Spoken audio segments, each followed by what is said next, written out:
Good afternoon, ladies and gentlemen. My name is Eduardo Chapa. I am the regional chair for Webb County SD 21 Tejano Democrats and today's host for this debate. It is my distinct pleasure and privilege to welcome each and every one of you here present today and the many watching us at home. I want to welcome also and want to thank 24/7 Laredo and Liquid Studio for partnering with us and making this possible. We feel very excited and motivated to have our first debate. It's crucial to understand that all candidates from these races have been personally invited. We want to thank each and every one of them for participating here today, and especially the ones that accepted this invitation. Everyone present here today has been asked to present a negative COVID test prior to this debate. Each candidate has the same equal amount of time to answer each question. No candidate has received any questions in advance or prior to this debate. All candidates will be able to give their opening and closing statements or remarks. Opening statements and questions will be asked in order of which the candidate appears in the ballot. These questions for tonight have been derived from our debate committee, and everyone had a say-so. All candidates have the prerogative to wear a face mask if they wish to do so. So again, thank you very much for joining us today.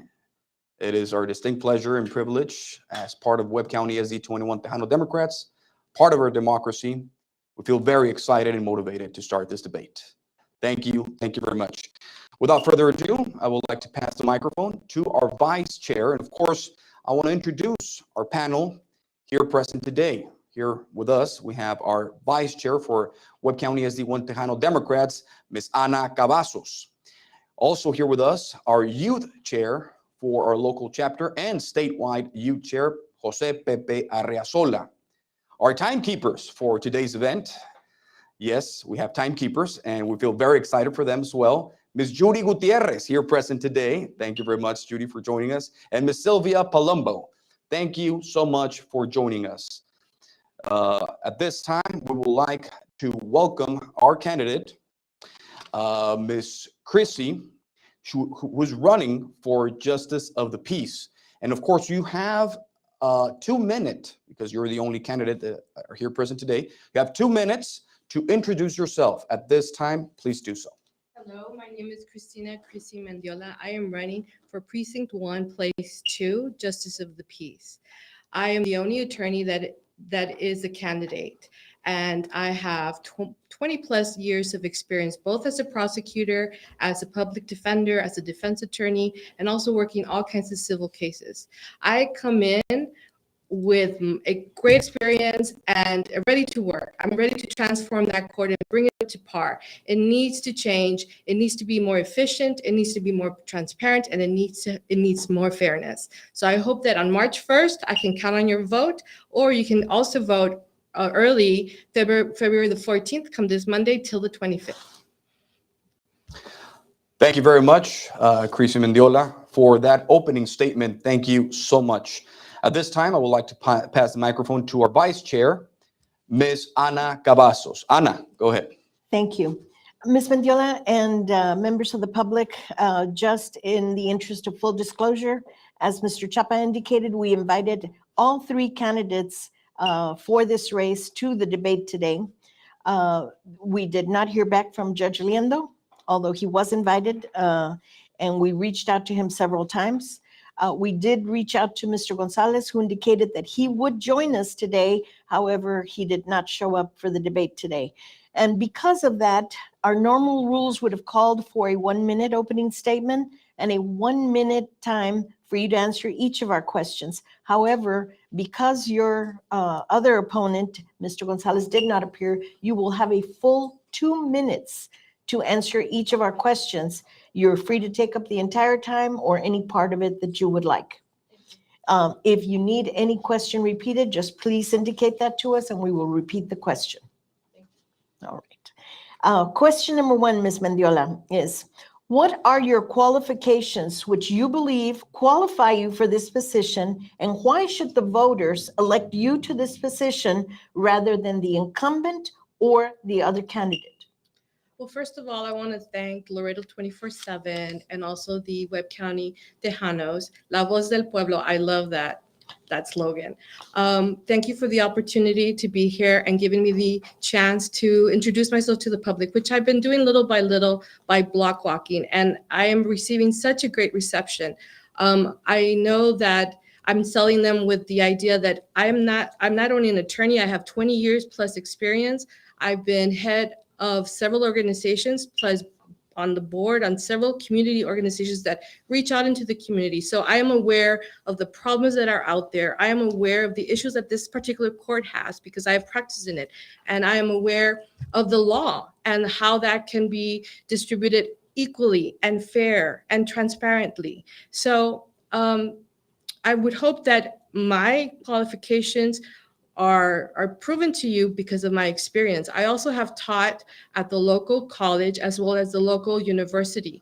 I taught law classes. And so not only have I studied the law, I have experienced it in working the cases, but I have taught it as well. So it is something that is ingrained in me. And so I hope that that is a great asset that you feel that needs to be in that court on a daily basis. I also promise to be there full time.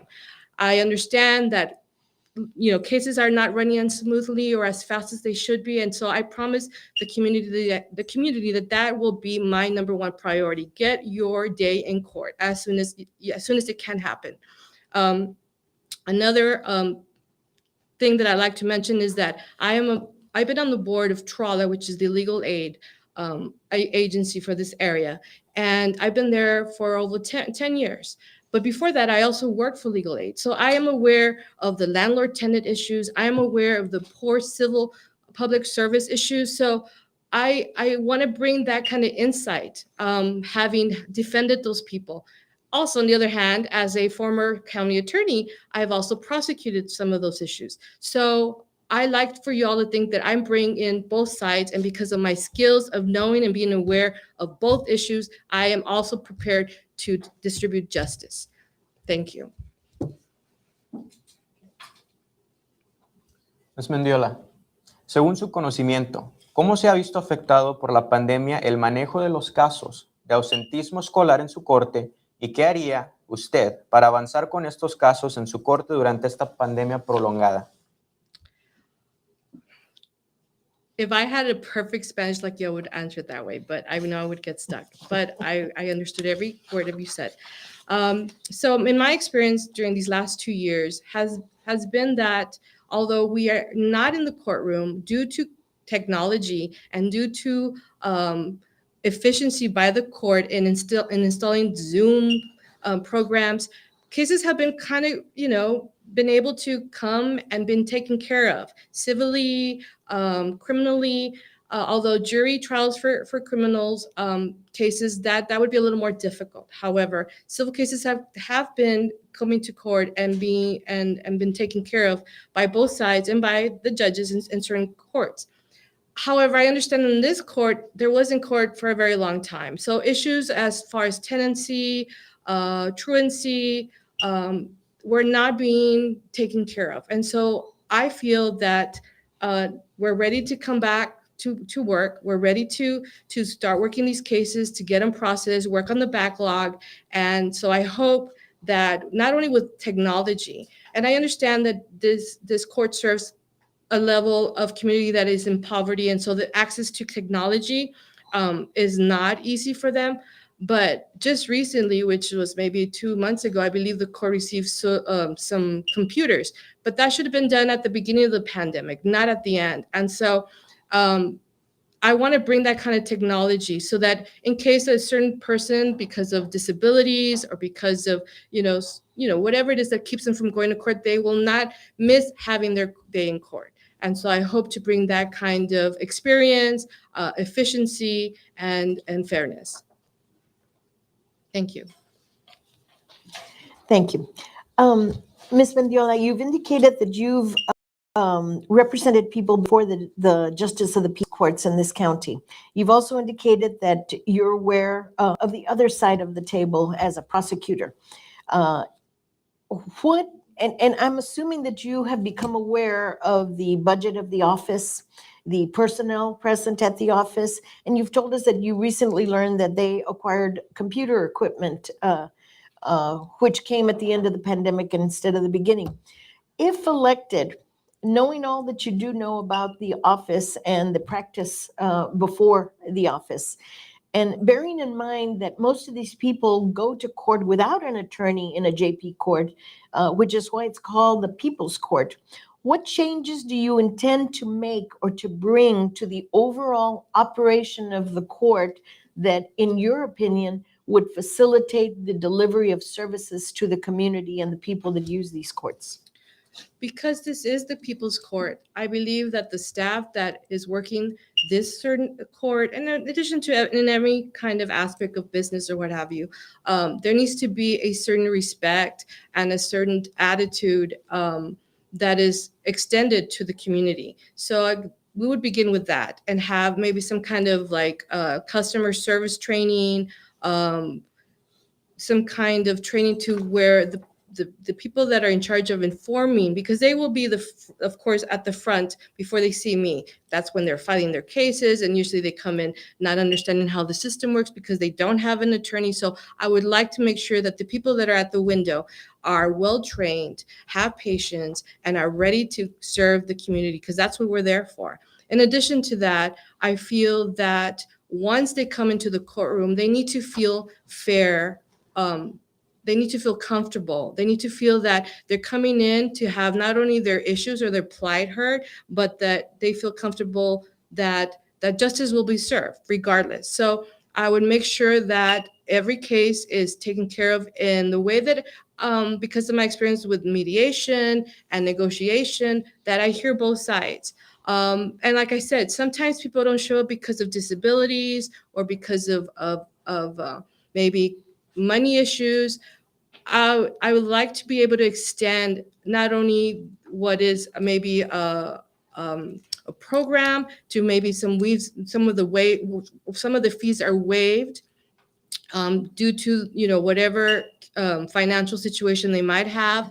In addition to that, I don't see why I can't extend to the local legal aid and have them maybe have a clinic where they can help people with those kind of cases, because sometimes a lot of people that I've spoken that cannot afford attorneys feel like they don't even bother going to court because they feel that they won't be heard, they need an attorney, and I don't want people to come into that courtroom and feel that way. So I'm hoping that maybe I can do some kind of community outreach so that we can also get attorneys to help, as well as the public know that they're going to have a fair day in court. Thank you. Gracias, Ms. Mendiola. Si usted es elegida, ¿qué cambios piensa hacer o introducir para mejorar el funcionamiento general de su corte? So in going out and block walking and talking to people, there's certain issues that have been brought up. One of them has been truancy. And I think that's very important because these children are our future. And if they're not going to school, that means they're not getting educated. And for us to have a community that progresses, that moves forward, that works together, I believe education is very important. One of the issues that I understand is that there's a high dropout rate, and that is due to the fact of there might be some truancy going on. And so I believe that the tendency right now is just to find people. And like I said earlier, this particular court serves an area that is poverty stricken. And so when they see that they're going to be taken to court and they might be given a fine, well, they might as well drop out, right? At least that's the tendency that these parents who themselves might not be educated feel that is the easiest way to do and just put their kids to work or what have you. But so I'm hoping that at some point I can do some kind of community outreach, maybe do some educational speeches at the local schools and inform parents that that is not what the court is there for. It is there to help you out, to get your child to get their education. And I think that there are programs out there, there are organizations that provide not only counseling, they parental classes, because I mean, if a student is not going to school, it's because there's something going on at home. And so sometimes you need to realize that that needs to be addressed before we address the truancy. And so I've always been, as a former juvenile prosecutor, one to think about the home environment. And to, when I prosecuted, I always asked all kinds of questions to get a handle of what's going on at home to make this child do what he or she does. So, and usually recommending some kind of social counseling or classes helps out. Thank you. The revenue produced by this court helps pay the expenses of the court's operations, and it's revenue also for Webb County. How much revenue from fines and fees is produced by this court, if you know? And what do you intend to do to improve revenues? So I believe that I don't know the exact numbers. I'm not going to lie, but I'm sure that whatever revenues for the most part is goes into the general, I guess, the pocket or purse, right, for the county. And so every year, of course, there's the budget workshops and the budget hearings, and then so you assess what you need for your department. Yes, of course, our job is to, if a violation is taken care of, to fine. But there's so many other resources that the county has used, grants being one of them, local organizations that are created to work at deterrence of further violations. So if you work at that, then your costs are minimized, and therefore, it will help with the budget for the next year. And so it would be a day-to-day calculation kind of assessment to see if whatever program you want to use could be somehow deter the bigger cost, and at the end of the day, hopefully, minimize any extra costs that would cost the budget. But yeah, there would have to be a balance of fees and of course extending the opportunity for people to get some kind of special program or counseling to help them not violate as much. So that would be my response. Gracias, Ms. Mendiola. Última pregunta en español. Sí. ¿Qué programas tiene ahora, qué programas planea implementar para proporcionar incentivos para que nuestros niños... Le voy a repetir la pregunta. Yes, of course. ¿Okay? Yes. ¿Qué programas tiene o planea implementar para proporcionar incentivos para que nuestros niños en edad escolar continúen en la escuela para obtener una educación superior o alternativamente una educación vocacional? Entiendo que hay un programa que se llama Communities in Schools. No se está usando como cual se puede porque por el pandemic.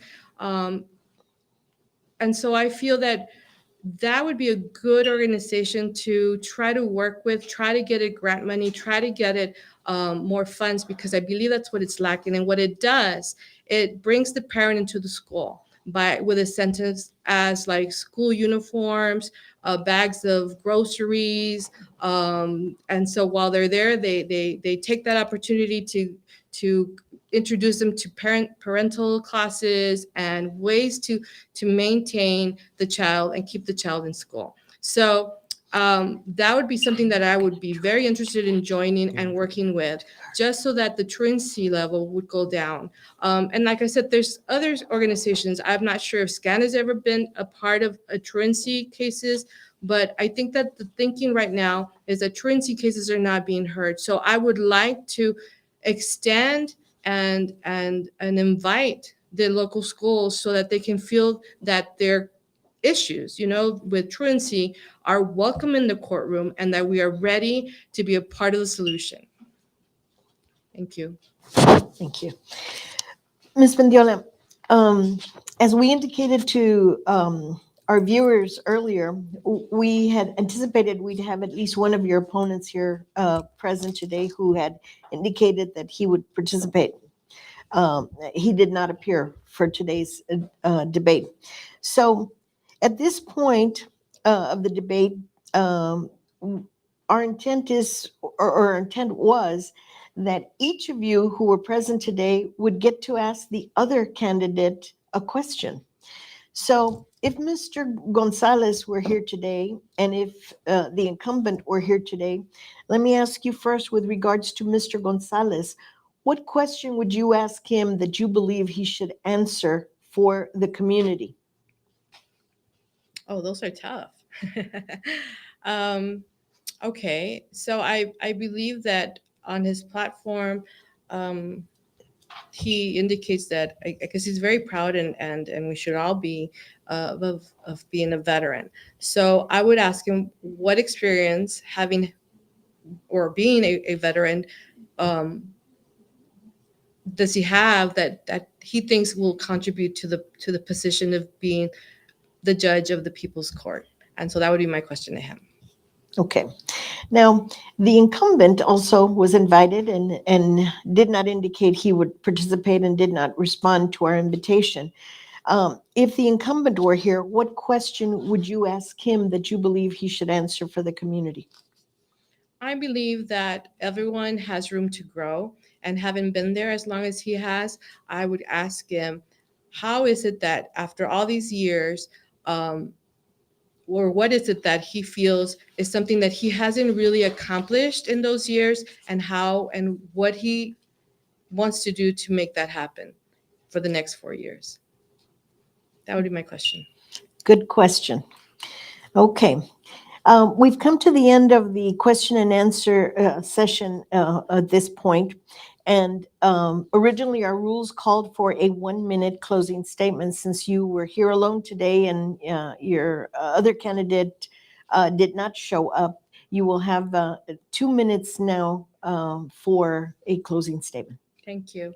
So once again, I'm Christina Chrissy Mendiola, and I am running to be your JP for Precinct 1, Place 2. I have over 20 years of experience. I've been both a prosecutor, I've also defended alleged criminals, and I've also worked in civil cases. I've also worked as in the JP courts doing landlord tenants. I represented the City of Laredo Authority, Housing Authority, and I've also represented tenants. So I know all aspects of that court. I know the ins and the outs, and I want to make that court open to the public. I wanted to make it efficient to the public. I want to make it transparent. And of course, I want everyone that walks in feel that they're going to have their day in court and that equality will win that day. So hopefully come early voting, which is February the 14th through the 25th, and March the 1st, which is election day, you will consider the only attorney that is running for that post. Not only am I an attorney, but I'm also was an educator, and I'm also, well, I haven't talked too much about my personal life, but I'm also a mom of 3 beautiful girls who, I don't know if you're in the precinct, you've seen them. They've been block walking for me. They're like, good luck, mom, and I love you guys. Just want to tell you that. And so I hope that, again, you consider my experience of 20 years, the fact that I was an educator, and I forgot to mention I taught 7th grade before I went to law school. So I know the ins and outs of schools and the truancy issues, that come up. But like I said earlier, I feel that programs need to be brought into the courtroom that can help whatever issues are taking place in the household, because that is a way to address a family that is in need, obviously. So come early voting and come election day, hopefully I can count on your vote. Thank you so much. Thank you for participating in this debate. The goal of our organization is to educate the public, the voters, on the issues and the candidates, and where the candidates stand on some of the issues that impact the office that they are running for. We remind the public that early voting is February the 14th, which is next Monday, through February 25th. Election day is March 1st. We ask you to please go out and vote, exercise your right to vote. And since this is the end of our question and answer session, I will now pass it on to our moderator for his comments. Thank you very much, Ms. Ana Cavazos and Mr. Pepe Arreazola. And we just heard from the candidate for Justice of the Peace, Precinct 1, Place 2, Ms. Cristina Mendiola. Chrissy, thank you very much for being here today. And of course, we want to remind the audience that early voting starts February 14th all the way to February the 25th. Don't forget to vote. And also March the 1st is Election Day. Don't forget to vote. It's crucial for us to participate for the sake of our democracy. And like a proud Webb County SD21 Tejano Democrat, we want to invite the audience to, listen to everybody's concerns, listen to the platforms of the candidates, listen to what you need to know in order to make a wise decision. But don't forget to vote. Es nuestro placer estar aquí con ustedes el día de hoy. Obviamente, agradecerle en el panel, estuvieron con nosotros nuestra vicepresidenta Ana Cavazos, nuestro presidente de la Juventud, José Pepe Arreazola, nos acompañaron también Yuri Gutiérrez, mi Silvia Palombo. Un agradecimiento a 24/7, 24/7 y a Liquid Studio por organizar también esto y hacer esto posible. Nosotros creemos también, por supuesto, en la plataforma de inglés y español y por eso nos atrevemos, no nomás nos atrevemos, nos enorgullece nuestras raíces latinas y hispanas y por eso estamos haciendo este debate posible. Muchas gracias. La voz del pueblo, Tejano Democrats, muchas gracias. Buenas noches. Buenas noches.